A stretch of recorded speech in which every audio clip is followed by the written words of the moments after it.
chinos. Su misión no es religiosa.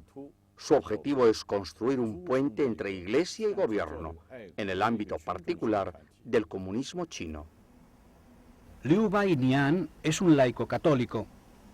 Como para muchos cristianos chinos, su vida cambió con la revolución cultural.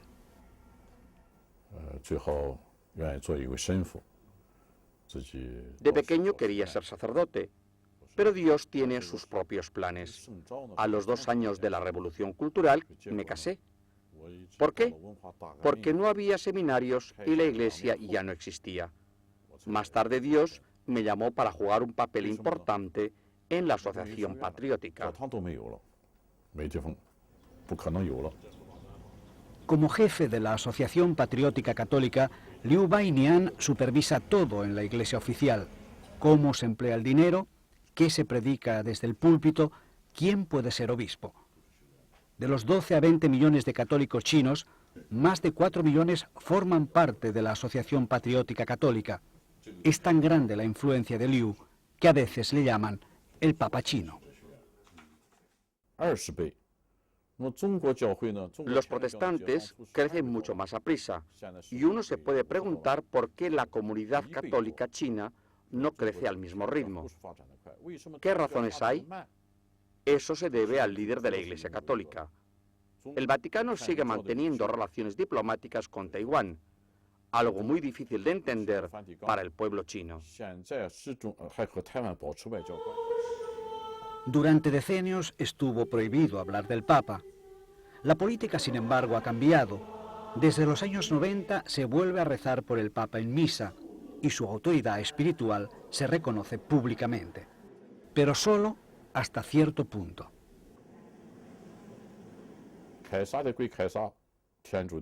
César es César y Dios es Dios. Están separados, sobre todo en China. En la Iglesia china respetamos la Biblia y en las cuestiones de fe obedecemos al Papa. Y en lo que se refiere al país, obedecemos al gobierno. No es siempre fácil ser fiel a la vez al Papa y al gobierno, sobre todo cuando se trata de temas controvertidos como el aborto y la pena de muerte. En estos casos, la Asociación Patriótica todavía no puede defender la doctrina de su iglesia. La catedral de Nantang en Pekín se remonta a la tercera llegada del cristianismo a China.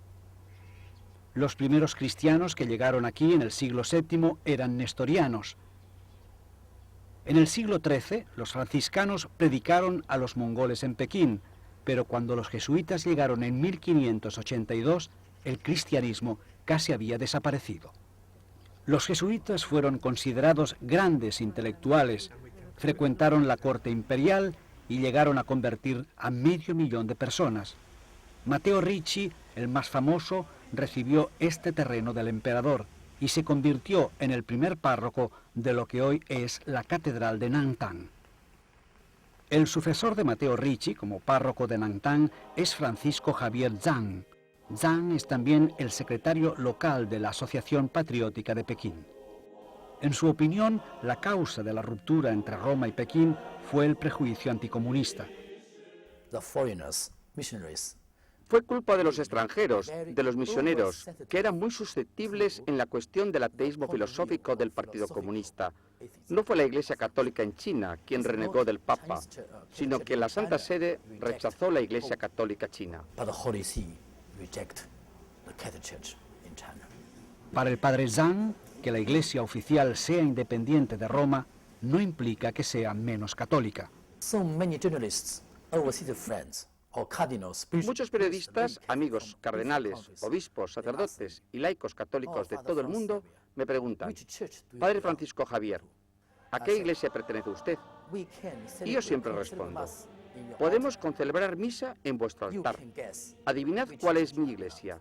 Si dicen, ¿a qué parte de qué iglesia es usted?, significa que están completamente confundidos. Han escuchado demasiada propaganda en la radio, en la televisión, en algunos periódicos. La ruptura con Roma causó una división entre los católicos chinos. Para el padre Zhang, ni el gobierno ni la Iglesia Patriótica tienen alguna responsabilidad. y echa la culpa a los que siguieron unidos a Roma. This division came from the historical, political reason or religious prejudice. La división se produjo por razones históricas, políticas. La causa fueron los prejuicios religiosos, la autosuficiencia, la arrogancia espiritual. No tuvo nada que ver con la fe. Por eso, la iglesia clandestina, esos hermanos y hermanas en Cristo, influidos por los prejuicios o por motivos políticos, prefieren estar bajo tierra, como en el metro de Londres, bajo tierra, sin ver el sol, dispersos aquí y allá. Stay in the underground, like in London metro station, underground without the sunshine, like scattering everywhere. Los cristianos clandestinos no comparten el punto de vista del padre Zhang, sino que se consideran parte de una antigua tradición, la de sufrir las consecuencias de cantarle las verdades al poder.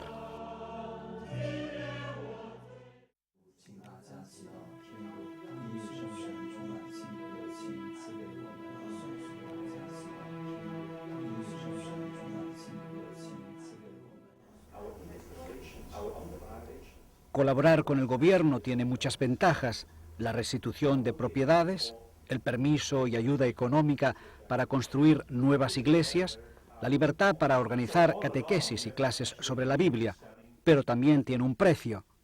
Las manos de la Iglesia están atadas cuando los valores cristianos chocan con las directrices del partido, como la política del hijo único, a menudo promovida a través del aborto obligatorio.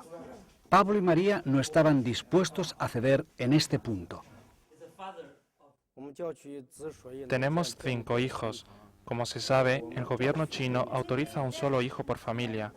Por eso nos castigaron. Mi mujer fue arrestada por esto. Cuando las familias tienen más de un hijo, el gobierno las multa. La familia de Pablo era demasiado pobre para pagar, así que la policía confiscó los muebles.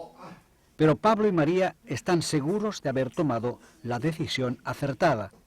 Son cristianos clandestinos. El 5.º mandamiento dice que no se puede matar a nadie, ni hacerte daño a ti mismo, y mucho menos aún a tus propios hijos. Nuestros sacerdotes hablan a menudo de esto, porque hay muchos abortos en nuestro país. Nosotros habíamos decidido no tener más hijos, pero ahora pensamos que son una bendición de Dios.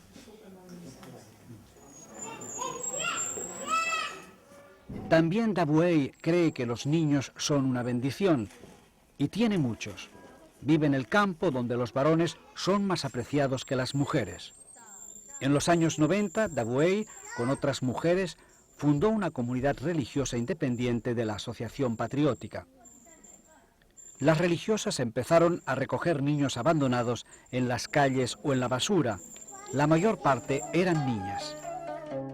Para vivir con los niños como en una familia, las mujeres cavaron un agujero en esta montaña y construyeron un refugio. Al principio abandonaban a los niños dejándolos en nuestra puerta, y como cada vez teníamos más, buscamos a familias para que acogieran a los que estaban sanos, pero los discapacitados se quedaron con nosotros.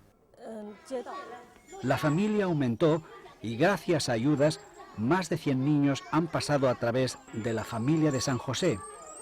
La mayoría han sido adoptados por familias cristianas.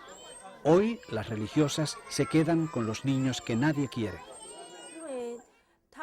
Les abandonan porque son discapacitados. En este caso, a niños y niñas les tratan por igual. Si son discapacitados no hay diferencias. La asistencia médica en China se ha convertido en un lujo inalcanzable para la mayor parte de la población rural. Si un recién nacido necesita cuidados especiales, sus padres saben que la única esperanza es la familia de San José. Pero el gobierno no ayuda y si se acaba la financiación extranjera, algunos de los niños abandonados no podrán recibir cuidados médicos a tiempo. Cuando encontramos niños abandonados, les bautizamos y registramos. Después les llevamos directamente al hospital para ver si necesitan cuidados médicos o si tienen una enfermedad grave. Y si están enfermos, tenemos que buscar el dinero para pagarlo. La gente del lugar ayuda a las religiosas en lo que puede. Para muchos de ellos, la familia de San José es el primer encuentro con el cristianismo. 但是街道姐的什么